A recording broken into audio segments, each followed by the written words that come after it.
Hello everyone, welcome to Internet Learning. Hope you all are doing well. So today we are going to start with chapter number 4 of class 11 Geography, and the chapter's name is Distribution of Oceans and Continents. So first of all, if you haven't watched the earlier chapters, then you can check the description box and you can also click on the I button. There you will find the playlist. And if you are new to the channel, then please subscribe to it and don't forget to press the bell icon so that you never miss an update. So let's start with our today's chapter, Distribution of Oceans and Continents. So in the previous chapter you have studied the interior of the earth. तो पिछले chapter में जो हमारा chapter number 3 था उसमें हमने अर्थ के interior के बारे में पढ़ा. तो देखो, सबसे पहले जो चैप्टर नंबर 1 था उसमें हमने सबसे पहले ये जाना कि ये ब्रह्मांड कैसे बना, ये यूनिवर्स कैसे बना. उसमें हमने बिग बैंग थ्योरी, ये सारी चीज़ों के बारे में बात की थी. हमने देखा यूनिवर्स कैसे बना, फिर गैलेक्सी कैसे बनी, सन कैसे बना, जो स्टार है वो कैसे बनते हैं, प्लैनेट्स कैसे बनते हैं, ये सारी चीज़ें हमने समझी थी. हमने ये जाना कि अर्थ कैसे बनी है. एंड जब हमने ये समझ लिया कि अर्थ और ये पूरा जो यूनिवर्स है वो कैसे बना है, फिर हमने ये देखा कि अर्थ के अंदर क्या क्या है. अर्थ का जो इंटीरियर है वो हमने चैप्टर नंबर 3 में पढ़ा. जब हमने ये समझ लिया कि अर्थ के अंदर क्या क्या है, देखो अर्थ का इंटीरियर भी हमने क्यों समझा, क्योंकि अर्थ के बाहर जो अर्थ का सरफेस है वो उसके इंटीरियर से अफेक्टेड है. ये हमने देखा भी कि किस तरीके से वॉल्केनिक लैंडफॉर्म बनते हैं. अर्थ के अंदर भी, क्रस्ट में भी काफी सारे वॉल्केनिक लैंडफॉर्म बनते हैं. क्रस्ट के ऊपर अलग अलग तरीके के वॉल्केनिक फॉर्म्स बनते हैं, अलग अलग तरीके की रॉक्स बनती हैं. तो मतलब कि जो अर्थ का सरफेस है वो उसकी इंटीरियर से अफेक्टेड है, इसीलिए हमने इसका इंटीरियर पढ़ा. अब जब हमें ये समझ आ गया है कि अर्थ के अंदर क्या है, किस तरीके से अलग अलग लेयर्स हैं, क्रस्ट है, मैंटल है, कोर है, एंड हर एक जो लेयर है उसका अपना ही नेचर है, अपना कैरेक्टरिस्टिक है, कोई सॉलिड है, कोई लिक्विड है. ठीक है, हमने ये सारी चीज़ों के बारे में बात की. अब हम अर्थ के सरफेस पे आते हैं.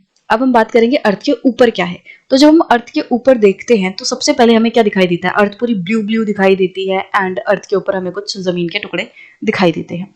ठीक है, तो हम वर्ल्ड मैप से तो पहले ही फेमिलियर हैं. जब हम वर्ल्ड मैप पे देखते हैं तो हमें कुछ कॉन्टिनेंट्स दिखते हैं एंड ओशियन दिखता है. You know that continents cover 29% of the surface of the earth and the reminder is under oceanic waters. तो ये चीज़ तो हम बचपन से ही पढ़ते आ रहे हैं कि अर्थ जो है उसे हम ब्लू प्लैनेट कहते हैं, क्योंकि अर्थ पे मतलब मैक्सिमम जो पोर्शन है 71% जो है वो वाटर से घिरा हुआ है, एंड 29% जो है वो सिर्फ और सिर्फ जमीन का टुकड़ा है. जैसे आप इस वर्ल्ड मैप में देखोगे तो आपको पूरा जो है ये ओशियन दिखाई दे रहा है, ब्लू कलर से पूरा ओशियन है, एंड ये कॉन्टिनेंट्स है, कलरफुल कॉन्टिनेंट्स हैं. अब इस वाले वर्ल्ड मैप में कुछ ओशियन का पार्ट नहीं दिखाया हुआ है, जैसे नीचे एंटार्क्टिक ओशियन है, ऊपर आर्कटिक सी है, ये सारी चीजें जो है इसमें नहीं दिखाई हुई. तो ओवरऑल जो पानी है अर्थ पे वो बहुत ज्यादा है, एंड जो जमीन का टुकड़ा है, जो कॉन्टिनेंट्स है, वो सिर्फ और सिर्फ 29% है. The positions of the continents and the ocean bodies as we see them in the map have not been the same in the past. अब जिस तरीके से हमें आज कॉन्टिनेंट्स की पोजीशन दिखती है, ओशन की पोजीशन दिखती है, मतलब आज हमें यहाँ देखने मिल रहा है कि ये जो है नॉर्थ अमेरिका है, यहाँ पे कॉन्टिनेंट है, यहाँ पे साउथ अमेरिका है, ये कॉन्टिनेंट है, अफ्रीका है, इधर ये पूरा एशिया है, यहाँ पे यूरोप है, यहाँ पे इंडिया है, ऑस्ट्रेलिया. हमें इस तरीके से कॉन्टिनेंट्स दिख रहे हैं, एंड बीच में ये महासागर दिख रहे हैं, ओशंस है. तो जो ये कंडीशन आज दिख रही है, जिस तरीके से आज इन कॉन्टिनेंट्स की पोजीशन है, ये हमेशा से नहीं थी. पास्ट में जो कॉन्टिनेंट्स हैं, ये जो ओशंस हैं, वो अलग थे, जिस पोजीशन पे आज हैं वहां पे नहीं थे. Moreover, it is now a well accepted fact that the oceans and continents will not continue to enjoy their present position in times to come. और अब इस चीज को वाइडली एक्सेप्ट किया जाता है, ज्यादातर ये लोग मानते हैं, ज्यादातर लोग जो हैं ये मानते हैं कि जिन कंडीशन में आज हमें ओशंस एंड कॉन्टिनेंट्स दिख रहे हैं, अब आने वाले समय में भी ये सेम नहीं रहने वाले. मतलब कि ना ही तो पास्ट में इन कॉन्टिनेंट्स एंड ओशंस की पोजीशन सेम थी, मतलब पास्ट में सिचुएशन अलग थी, प्रेजेंट में कुछ और है. अब फ्यूचर में भी जो कॉन्टिनेंट्स हैं, ओशंस है, वो चेंज होने वाले हैं, मतलब इनकी पोजीशन जो है वो आने वाले समय में बदलने वाली है. बट जो आने वाला समय है ये कुछ 10 साल 20 साल नहीं है, बल्कि करोड़ों सालों में, लाखों सालों में इनकी पोजीशन जो है वो चेंज होगी. मतलब कि जो पोजीशन है कॉन्टिनेंट ओशन की, ये चेंज होती जा रही है, कंटिन्यूअसली चेंज हो रही है. If this is so, the question arises, what were their position in the past. अब अगर हम ये कह रहे हैं कि पास्ट में कॉन्टिनेंट्स एंड ओशंस की जो पोजीशन है वो अलग थी, तो थी क्या, मतलब आपने ये तो कह दिया कि जैसी आज दिख रही है वैसी नहीं थी. तो फिर आखिरकार पोजीशन थी क्या पास्ट में, and why and how do they change their position, and आखिरकार ये पोजीशन चेंज कर ही क्यों रही हैं। अभी पास्ट में चेंज थी पोजीशन, फ्यूचर में भी चेंज होने वाली है, तो ये चेंज क्यों हो रही है और कैसे हो रही है, प्रोसीजर क्या है। Even if it is true that continents and oceans have changed and are changing their positions, you may wonder as to how scientists know this. अब मान लो एक बार को हम ये यकीन कर भी लें कि ठीक है, जो कॉन्टिनेंट्स हैं, ओशंस हैं, इनकी पोजीशन चेंज हो रही है, अभी भी चेंज हो रही है, पास्ट में भी चेंज हो रही थी, आगे भी चेंज होगी, बट साइंटिस्ट को ये पता कैसे चला, साइंटिस्ट जो हैं उनको इस चीज के बारे में इंफॉर्मेशन कैसे मिली कि जो कॉन्टिनेंट्स हैं, ओशंस हैं, इनकी पोजीशन कंटिन्यूअसली चेंज हो रही है, साइंटिस्ट को कैसे पता चला। How have they determined their earlier position. और चलो एक बार को साइंटिस्ट को ये तो पता चल गया कि कॉन्टिनेंट्स वगैरह मूव कर रही हैं, चीजें जो है वो चेंज कर रही हैं, पर उन्हें एग्जैक्टली ये कैसे पता चला कि पास्ट में पोजीशन क्या थी।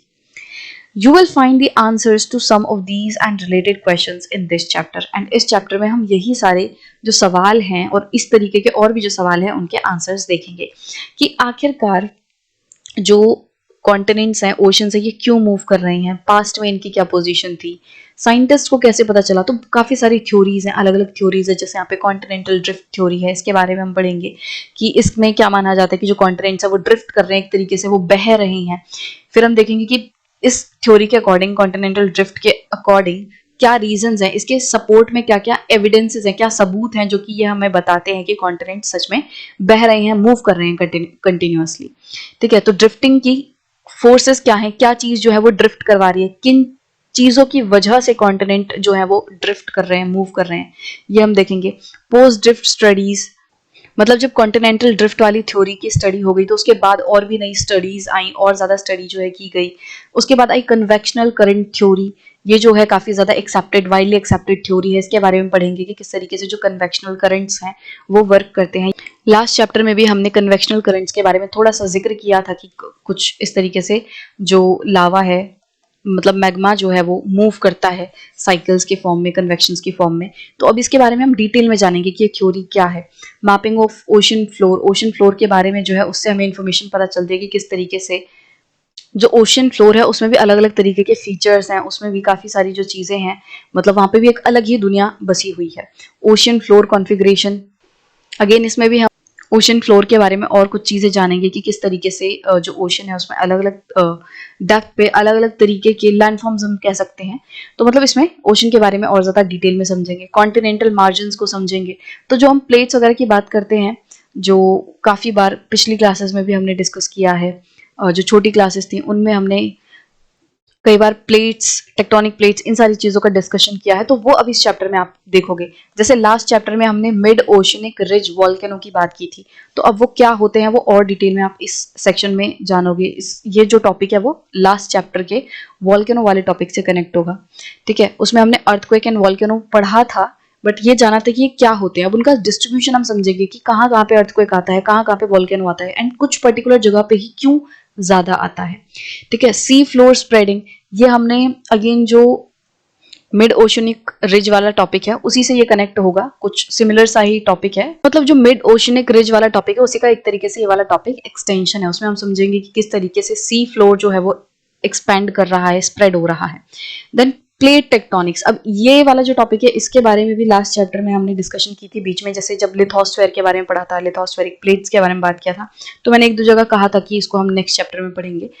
तो यहाँ पे क्या है, इसमें इस वाले टॉपिक में आप जानोगे कि किस तरीके से जो पूरा लिथोस्फेयर है वो कुछ प्लेट्स में बटा हुआ है, और ये जो पूरी दुनिया है वो एस्थेनोस्फेयर के ऊपर एक तरीके से तैर रही है।